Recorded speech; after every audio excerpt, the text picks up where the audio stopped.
Mga bro, game changer na naman ito para sa Philippine Army. Kung may libo-libong quadcopters na kagaya ng Thor UAV ang ginagamit na natin ngayon para sa surveillance at intelligence gathering, bakit hindi natin gawing Terminator na kaya rin magdala ng bala?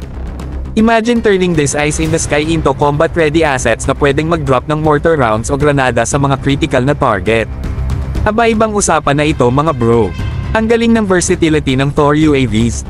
Sa kasalukuyan, ginagamit ito para magbigay ng bird's eye view sa ating mga tropa sa ground, perfect for surveillance, reconnaissance, at pag-track ng movements ng kalaban.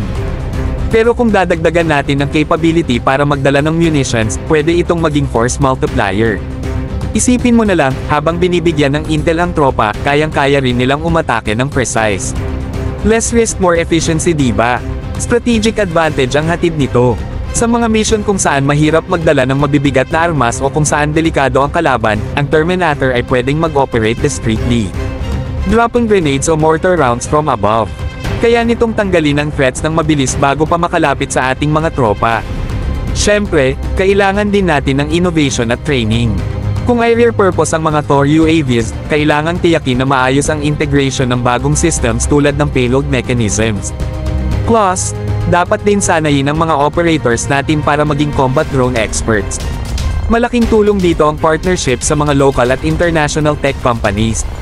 Who knows, baka ito na ang susi sa pagdevelop ng sariling Pinoy-made combat drones. Ang cost ng pag-repurpose ng UAVs ay hindi biro, pero kung ikukumpara sa pagbili ng bagong drones, mas mura ito.